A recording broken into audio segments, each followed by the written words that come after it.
So I'd spent the previous 5, 6 years living 6 months a year on the island. We were filming and all sorts of ways. So I got to know the place really well. And then when I quit with the aim of trying to make a living writing books, I fell straight into this whole Chinese thing. And, so I then spent the next goodness knows how many years writing the China books. And when I finished that, that's why I was sitting scratching my head and thinking, what can I write now? And by that time, I'd left Scotland. We were living in France. And, that sense of time and distance from any subject gives you a perspective that you don't necessarily have if you're right on top of it. So I was looking back at the experiences that I'd had in the Outer Hebrides and thinking, what really, nobody's used that as a location. This is kind of a unique setting, and I knew its background and its culture so well, and I knew so many of the stories that I'd picked up and heard about while I was there, and I thought, this is where to go next, and that's what I did. I went back to the island. 10 years, well, not 8 years on, and researched this idea that I'd had. Ben grew up in an area of the island, northern part of the island, which is pretty bleak and difficult. He was orphaned at the age of 8 and brought up by his aunt. He left the island aged 18 to go to university in Glasgow and hasn't been back. And this is like 20 years later. He's now a cop and working in Edinburgh. He's a homicide detective, and this case he's been working on is almost replicated almost exactly in a murder that takes place on the island. And so the British police have a computer called Holmes, as in Sherlock, and it made the connections and said, send him up, because there could be a connection between these killings. So he's sent back. So he's going back to the island for the first time in 20 years. And the victim is somebody who bullied him at school. And so he's not just going back to investigate a murder. He's retracing the footsteps of his childhood and his adolescence. Which have a bearing ultimately in the unraveling of the murder. And so a large part of the book really is his story, his childhood, right, from when he starts school aged 5 through till the point where he leaves the island aged 18. And a lot of the story, I mean, this was a revelation to me at the time when I was working on how the story was going to unravel and how I was going to structure it, was that it wasn't so much the story of the investigation and the murder that was the important thing. It was the backstory. That was the real story. And so I decided I had to tell that backstory, but I had to tell it through his eyes. So I structured the book in the sense that he's coming as a cop to investigate this crime, and so I wrote all that in third person. But there are points where his investigation and his past cross over, and this sparks off thoughts and memories and people he knew and so on. And so I've done all that in first person. And so all that backstory is done in first person, and it all comes together at the end in the denouement. The title was there right from the start. Blackhouses were a kind of house that people on the islands lived in for centuries. They were stone houses with thatched roofs that they shared with the animals, and people lived in them right up into the middle of the 20th century. And they were replaced by what were called white houses, which we would recognize as much more, conventional houses. But black houses were, if you go to the island today, there's a preserved black house village you can go and visit, where people did live right up into the 1960s, and you can visit the ruins of, whole areas of the island which You have all the walls and the footings of the old black houses are still there. And most houses on the island, even if they're quite modern houses, will have somewhere in their garden area the old black house or the ruins of the old black house. So it's just so totally island. And I wrote the book, and when I'd finished writing the book, figured it was the best thing I'd ever written, and I couldn't get it published. It got turned down by every publisher in the UK and in America. I've been interested in the whole climate change issue for some time, and I had been planning to write a book set in this Norwegian island in the Arctic Circle, Svalbard. It's an archipelago, and part of that story was inspired by the whole climate change issue.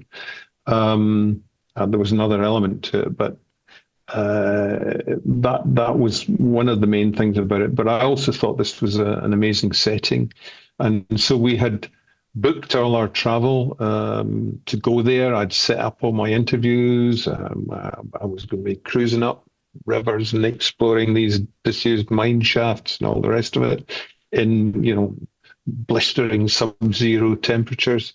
And this was, of course, the year 2020. And we were scheduled to make the trip in May of that year.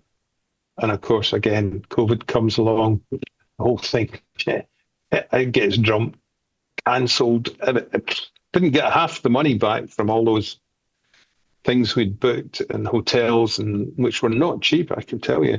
And so that whole thing got abandoned, and which was a matter of great regret at the time. But I then went on, I wrote The Night Gate, and I told my publisher I didn't want any more contracts, that I was basically going to wind back and focus on doing other things. Music's a big part of my life, so I was going to focus on doing more music. And then there was a thing, these annual climate change conferences, international conferences they call it COP, COP. In 2020, whatever it was, 2022, it was in Glasgow, my home city, COP26 it was. And so I was watching this with interest, and it was a total failure. It was a total cop-out, and they ended up just not agreeing on anything that was of any value whatsoever. And I was really hacked off about this. I thought, these politicians and people are just bending to the will of the fossil fuel lobbyists, and it's us who are going to suffer at the end of the day. I'm of a certain age where I'm probably never going to see the worst of it, but I've got a daughter, and the family.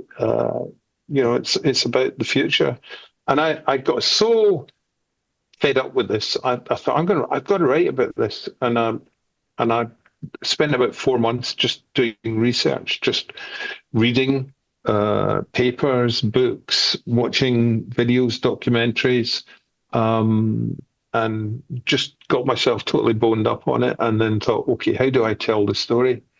Because how do you tell a story that's about climate change? You can't. I mean, it's just crazy big subject, and I thought, okay, here's what I'm going to do. I'm going to do 2 timelines again. And I'm going to write a classic thriller. But I'm going to set the kind of now part of it 30 years in the future, 2051, in a time where, climate change has made a major impact on the way we live, on flooding and storms and all sorts of stuff that people have come to live with and deal with. So that's how that all worked out. But I started the historical element of it in our now, in the early 2020s, and took it through with our main character from being a young cop starting out to being this aging cop who's given a terminal diagnosis from his doctor, who ends up going into this kind of highland wilderness in a snowstorm to try and resolve this murder case. Very often in crime stories, the pathologist is a kind of functional character rather than a real person. And of course, I'd written the China series, and one of my main characters was a pathologist, and I'd really developed her as a character and as a person. And so when it came to doing the character of Sita Roy, then I wanted to develop this really interesting kind of character with a slightly tragic history, but a very wry and outspoken sense of humour. So that, in a way you'd think that her and my main detective character would be kind of chalk and cheese, but actually they kind of dovetail together very nicely. I can't go into too much detail on that relationship because it gives away the story, but I